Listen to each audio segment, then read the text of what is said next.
Kalau kalian fans Arsenal sejati, wajib untuk subscribe channel ini dulu ya, agar tak ketinggalan kabar Arsenal terbaru dari kami.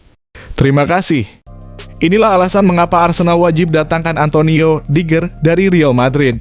Arsenal tengah membangun proyek besar dan ambisius bersama Mikel Arteta. Lini serang mereka kian tajam, lini tengah semakin solid. Namun, mari jujur masih ada satu titik lemah yang belum sepenuhnya kokoh, lini pertahanan. Nah, inilah saatnya nama Antonio Rudiger masuk ke dalam radar serius The Gunners.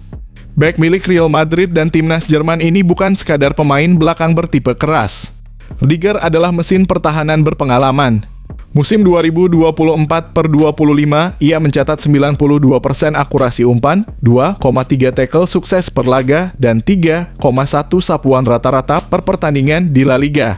Angka-angka ini bukan sekadar statistik kosong, mereka adalah bukti betapa vitalnya peran Rudiger dalam meredam serangan lawan, sekaligus menjadi inisiator serangan dari belakang. Dan itu belum semuanya. Di level internasional, Rudiger juga tampil impresif di Euro 2024 bersama Jerman. Ia mengukir 87% kemenangan duel udara, yang merupakan terbanyak kedua di skuad Die Mannschaft. Lalu, bagaimana dengan mental juara? Rudiger punya itu juga. Dengan pengalaman menjuarai Liga Champions bersama Real Madrid dan karier yang solid saat berseragam Chelsea, Rudiger bisa jadi kepingan terakhir dalam puzzle Arsenal untuk benar-benar menantang gelar. Bagaimana menurut kamu, Go Owners? Apakah Rudiger adalah solusi yang selama ini dicari Arsenal untuk memperkuat lini belakang? Yuk bagikan pendapatmu di kolom komentar. Inilah alasan mengapa Arsenal wajib datangkan Alexis Mac Allister dari Liverpool. Kreativitas saja tak cukup jika Arsenal benar-benar ingin bersaing di semua kompetisi musim depan. Mereka butuh sosok yang bisa menghubungkan semua lini dengan cerdas, cepat, dan presisi. Dan disinilah nama Alexis Mac Allister muncul sebagai solusi yang mungkin belum banyak dibicarakan tapi sangat masuk akal. Gelandang asal Argentina ini tampil konsisten bersama Liverpool sepanjang musim 2024/25. Ia mencatatkan rata-rata 2,1 umpan kunci per laga, 88% akurasi umpan, serta 1,7 tackle sukses. Ia bukan hanya pengatur ritme permainan, tapi juga motor transisi yang tajam dari lini tengah ke depan. Tak hanya bersinar di level klub, kontribusinya di timnas Argentina pun mencuri perhatian. Di Copa América 2024, Mac Allister membukukan 3 assist dalam 5 pertandingan dengan tingkat keberhasilan dribble mencapai 75%. Angka ini menegaskan kecerdasannya dalam membaca ruang serta menciptakan peluang-peluang berbahaya.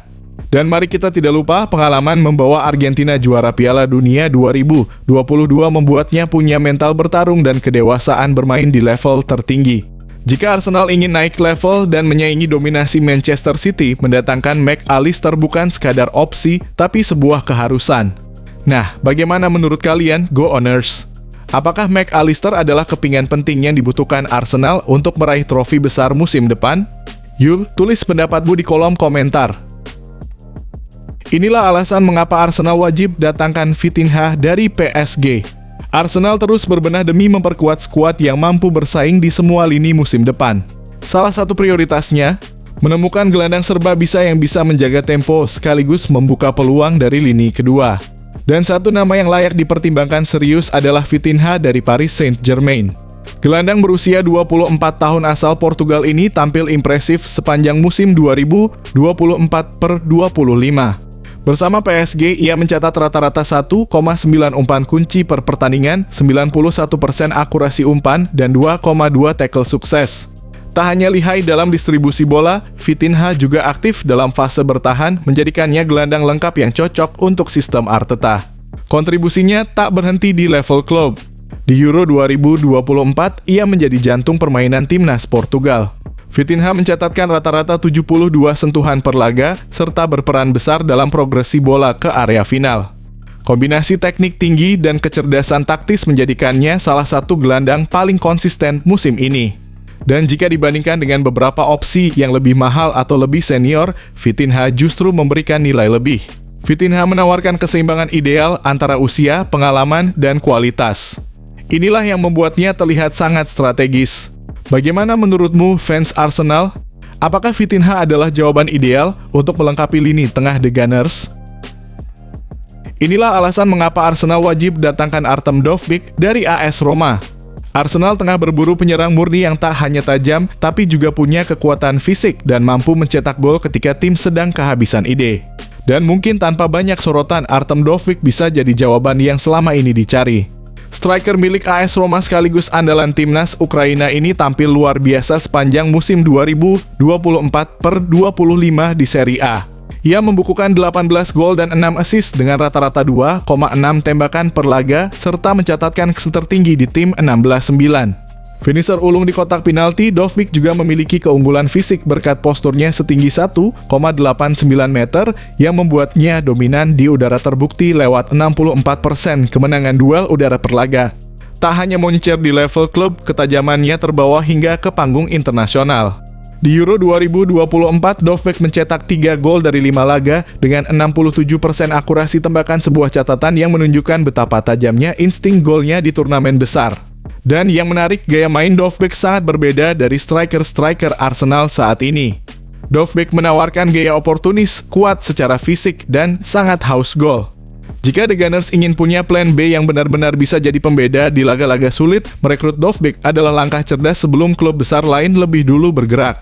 Bagaimana menurut kalian, Go Owners? Apakah Dovbyk bisa menjadi pembeda yang Arsenal butuhkan di lini depan? Tulis pendapatmu di kolom komentar. Transformasi mengejutkan Casemiro dari daftar jual jadi andalan MU lagi. Manchester Casemiro mencuri perhatian di pramusim Manchester United bukan karena gol spektakuler atau tackle keras, tapi karena transformasi fisiknya yang drastis. Setelah sempat disisihkan dan masuk daftar jual musim lalu, kini gelandang asal Brasil itu tampil lebih ramping, lebih bugar, dan yang terpenting lebih siap untuk kembali jadi bagian penting di skuad Setan Merah. Semua ini tak lepas dari kritik tajam Sir Jim Ratcliffe yang menyoroti gaji tinggi Casemiro di tengah performa yang dianggap menurun. Namun alih-alih menyerah, Casemiro memilih untuk bekerja keras secara diam-diam. Dan hasilnya terlihat jelas di lapangan.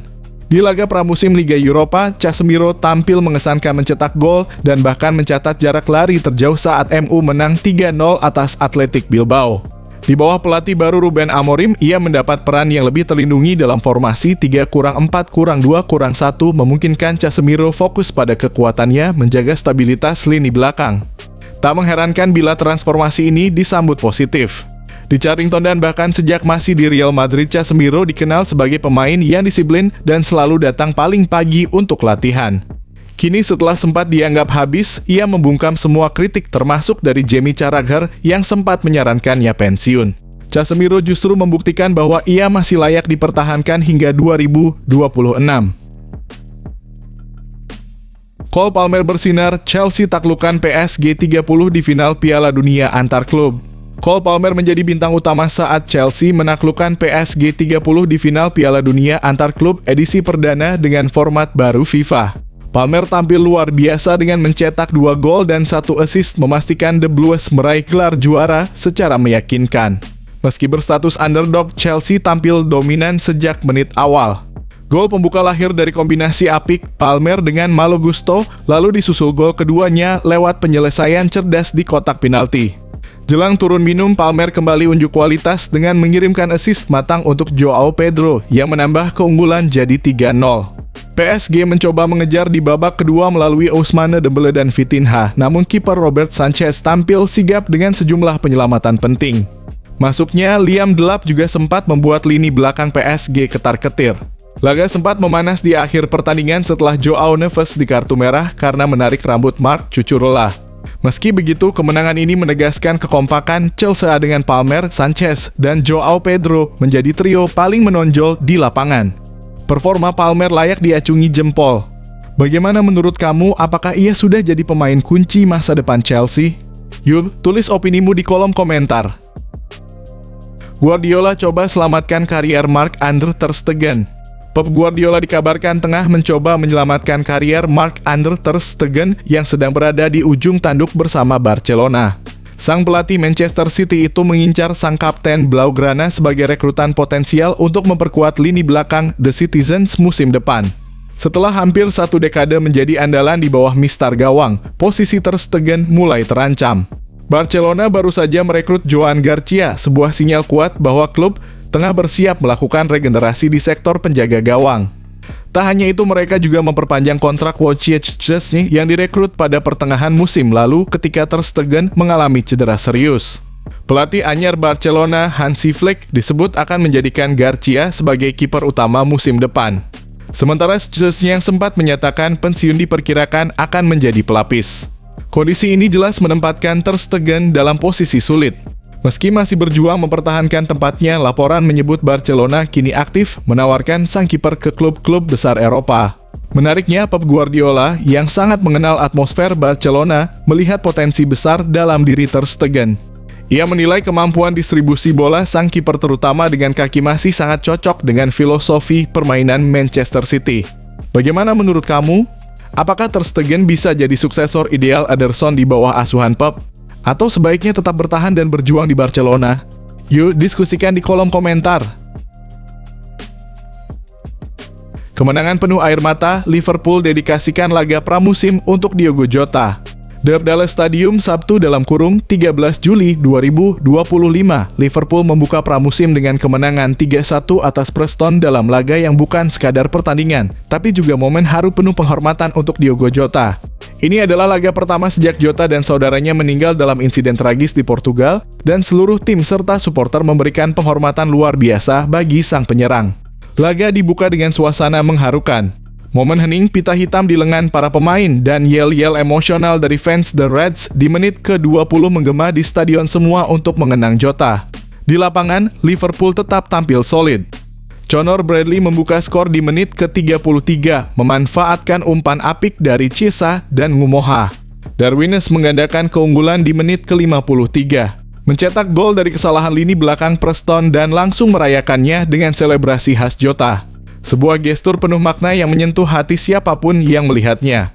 Preston sempat membalas lewat sundulan Liam Lindsay, namun Cody Gakpo memastikan kemenangan The Reds di menit ke-88. Ia pun memilih selebrasi yang sama ala Diogo Jota.